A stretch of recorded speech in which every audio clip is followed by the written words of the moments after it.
কাঁচা টমেটো দিয়ে এত মজার রেসিপি বানিয়ে ফেললাম, বাসায় আর কেউ কোনো কিছুই খেতে চাচ্ছে না। শুধুমাত্র এই রেসিপিটা দিয়েই সবার খাওয়া হয়ে গেছে। যদিও অন্য অনেক তরকারি ছিল, কিন্তু সবাই কিন্তু এই রেসিপিটা দিয়েই চেটে পুটে ভাতগুলো সাবার করে ফেলেছে। তো হ্যালো এভরিওয়ান, আসসালামু আলাইকুম। সবাই কেমন আছেন? আশা করছি সবাই অনেক ভালো আছেন। চলে এসেছি আজকে আপনাদের মাঝে দারুণ মজার এবং সহজ একটি রেসিপি নিয়ে। আর এই তো কাঁচা টমেটো, এখন শীতের কাল, কাঁচা টমেটোর সিজন। আর এই সময়টা কাঁচা টমেটো এভাবে একবার হলো আপনারা বানিয়ে খেয়ে দেখবেন, অনেক মজা লাগবে। তো প্রথমে যেটা করব, কাঁচা টমেটোগুলো আমি খুব ভালো করে পরিষ্কার করে ধুয়ে নিয়েছি। আর ধুয়ে এটাকে কাটতে হবে, কেটে কিন্তু ধোয়া যাবে না।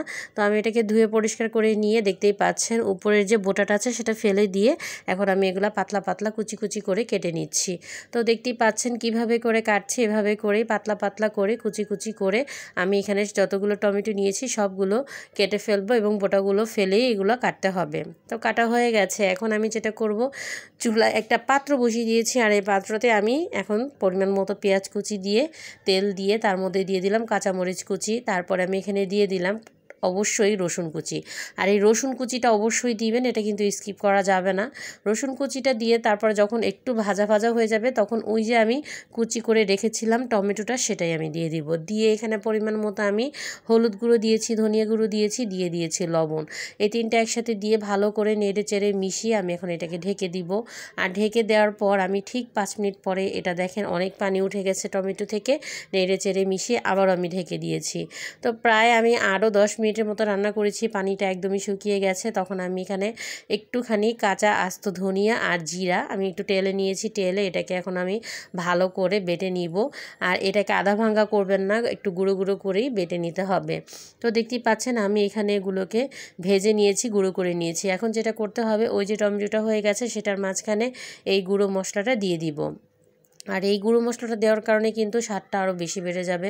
তারপরে যেটা দিব, শীতকালে ধনিয়া পাতা কুচি না দিলেই তো নয়, ধনিয়া পাতা কুচিটা অবশ্যই দিবেন।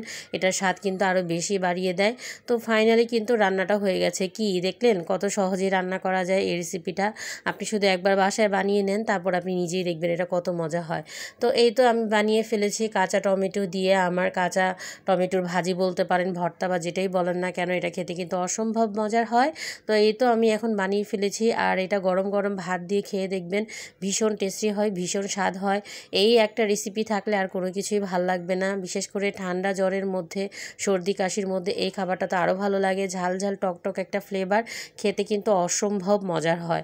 তো এই তো দেখতেই পাচ্ছেন গরম ভাত নিয়ে বসে গেছি। তো গরম গরম ভাত দিয়ে এটা খেতে কিন্তু অসম্ভব মজা লাগছিল। টকটক একটা ফ্লেভার, খুব দারুণ লাগছিল। তো আশা করি আজকের রেসিপিটি আপনাদের ভালো লেগেছে। ভালো লেগে থাকলে লাইক কমেন্ট শেয়ার করবেন। সবাই ভালো থাকবেন, সুস্থ থাকবেন। আসসালামু আলাইকুম, আল্লাহ হাফেজ।